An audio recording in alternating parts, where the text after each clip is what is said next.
कवि रमाकांत रथ जड़े आधुनिक ओडिया कवितार सर्वोच्च कवि थिले। केंद्र साहित्य अकादमी मध्य पूर्वतन सभापति हिसाब रे पूर्वतन सभापति से सेतेबेले मध्य साहित्य अकादमी को परिचालना करुथिले एवं निश्चित भाव में कह जाई परिबो जे इते बड़ गुरुदायित्व से नहीं थिले। आज ये तांकर जो विराट दायित्व थिला एवं ओडिया अस्मिता प्रति ओडिया साहित्य जगत प्रति जड़े कवि हिसाब रे जेभली भाव रे से तांकर कलम मुनरे जो साधना करी चली थिले ताहा आज केवल ओडिशा रे नुह सारा भारत वर्ष रे आज तांकर सुनाम एवं तांकर जो साहित्यर संभार जो सृष्टि करथिले ताहा निश्चित भाव रे यह रुधिमंत होकरी सबुदिन रहिबो। विशेष करिकी से जने प्रशासनिक अधिकारी मध्य थिले।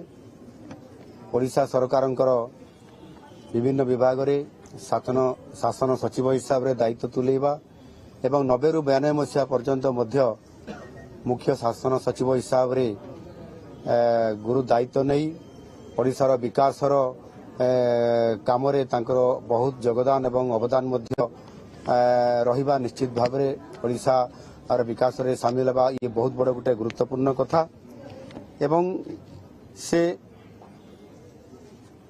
थिले आधुनिक ओडिया कवितार जड़े जुगनायक। से मध्य राज्य सरकारंकर जो दायित्व नेवा सहित मध्य अनेक समय रे से सबुठारु अधिक ओडिया साहित्य जगत को तांकर जो अवदान एवं एभली काम करुथिले ता जातीय एवं अंतर्जातीय स्तर रे तांकर जो भूमिका थिला ताकू निश्चित भाव रे अस्वीकार करि हेबनी। तांकर जो मुख्य काव्य कविता भितरे काव्य ग्रंथ भितरे कालजयी काव्य ग्रंथ श्री राधा पाई सरस्वती सम्मान, सप्तम ऋतु पाई केंद्र साहित्य एकाडेमी पुरस्कार एवं सचित्र अंधार पाई सारला पुरस्कार हासिल करने सह प्रथित जसा लेखक हिसाब रे केंद्र साहित्य एकाडेमी फेलोशिप मध्य से पाइथिले एवं ताहा सहित मध्य 2018 मसीह ओडिशा साहित्यर सर्वोच्च सम्मान अति बड़ी जगन्नाथ सम्मान मध्य तांको मिलिथिला। केंद्र स्तर रे मध्य कविर सम्मान कालिदास सम्मान पाइबा सहित अनेक सम्मान अधिकारी हेबा ये ओडिया साहित्य जगत पाई निश्चित भाव रे तांकर ये अवदान अनन्य अछि। तांको वियोग ये साहित्य जगत पाई निश्चित भाव रे अपूरणीय क्षति हेछि एवं प्रशासनिक क्षेत्र रे मध्य से जेभली भाव रे तांकर दक्षता प्रतिपादन करिथिले ता मध्य निश्चित भाव रे अपूरणीय क्षति हेछि कहले अत्युक्ति हेबो नाही।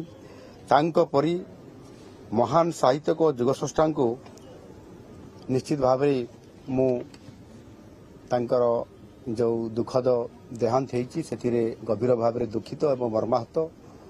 तांको आज आसी तांको बासभवन रे मु श्रद्धांजलि ज्ञापन करिछि एवं गतकालीरू मु मध्य मु निर्देश देइथिली जे तांकर जो अंत्येष्टि क्रिया हबो शेषकृत संपन्न हबो राष्ट्रीय मर्यादा सहकारे हबो एवं सेथिपाई आम सरकार तरफ समस्त व्यवस्था संपृक्त विभाग तरफ करा जाउछि।